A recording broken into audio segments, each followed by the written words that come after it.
Ardelle Glaze began Fort Wayne Metals originally with the help of investors, but ultimately wanted to own the company so he could create the culture that is still in place today. My father grew up in a single-parent home in Akron, Ohio, in the early 1900s. He was born in 1910. When he was 12 years old, he was confronted by the owner of a local bakery for stealing nuts out of the basement of the bakery. And Dad admitted to the crime, and Mr. James, the owner of the bakery, told him that he would give him a chance to work off his crime, and basically hired him as a 12-year-old.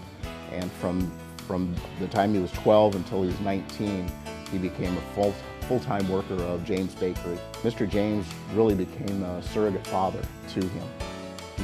He helped him with gymnastics. He put a set of parallel bars in a back room in the bakery so that he could practice for his high school gymnastics. He actually said that in 1929 he came in third in the state of Ohio. Dad ended up going to Bradley College to get a degree in teaching, specializing in industrial arts. Yeah, after he got his degree, he went back to Akron and taught for a few years, but decided that what he really wanted to do was become a physician. And so he was able to get into the medical school at the University of Chicago. After a while, one of his professors pulled him aside and said, "Scotty, you're not going to make it here." And I don't know whether it was his grades or whether he couldn't afford it, but this professor got him a job as a machinist at Armour Research Foundation, which was a part of the University of Chicago. It was here that Ardelle gained his appreciation for research and became acquainted with diamond die production. This interest brought him to Fort Wayne, Indiana, the Center for Diamond Die Production, where he began Fort Wayne Metals. My father had the idea of what he wanted to do, but he had very little money.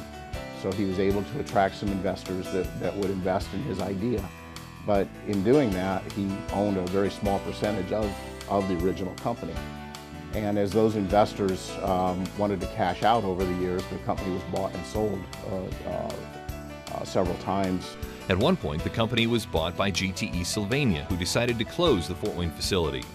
In 1970, he was 60 years old. He remortgaged his house, he sold all of his stocks, and bought a few drawing machines to start over again.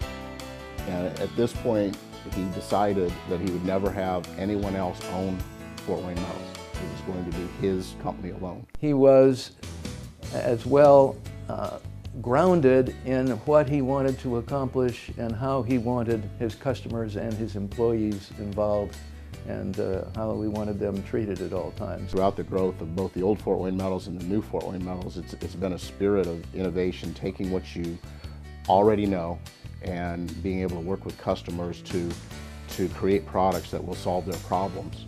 Setting Fort Wayne Metals apart from other companies is a little difficult to put into a word or two, but I suspect, again, the main words would be quality, customer service, innovation, and the degree that people who come from our customers and do their audits have found is a huge similar situation among all of the employees of happiness in their work and a commitment in their work to the fact that our motto, "We save lives," is how they need to do every single minute of their work in producing wire for Fort Wayne Metals customers.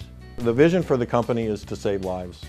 I mean, our focus is over 90% of the products that we make end up either temporarily or permanently implanted into the human body. So our focus is on the medical device industry. We segment that into a variety of parts, but that's what we do, and that's our focus. Everything else is to support that. We just lead our industry, and we're known for our technical leadership. We give scientific papers all over the world, Europe and Asia, all over the US, a lot of different scientific forums. it shows both academia and industry the products that we're working on, the processes that we're working on to keep moving our industry forward. We're very well known for our technical acumen. In the tradition of Ardelle, we've always done research here, and we've done it at a lot of different levels.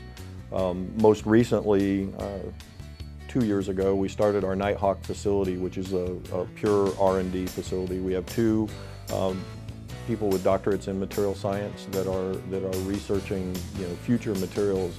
I think last year we melted over 100 alloys that were unique, that we'd conceived of, and we're exploring and characterizing the properties. So we're very active in developing new materials for use, in medical devices with special properties. Fort Wayne Metals makes a priority to give back to the community. And one of the requirements I have for my direct reports is either to be pursuing an advanced degree or to be participating in a not-for-profit in the community. We take civic responsibility very seriously within our company. Ardelle Glaze's vision and passion for innovation, customer satisfaction, and employee respect are still felt in the company today.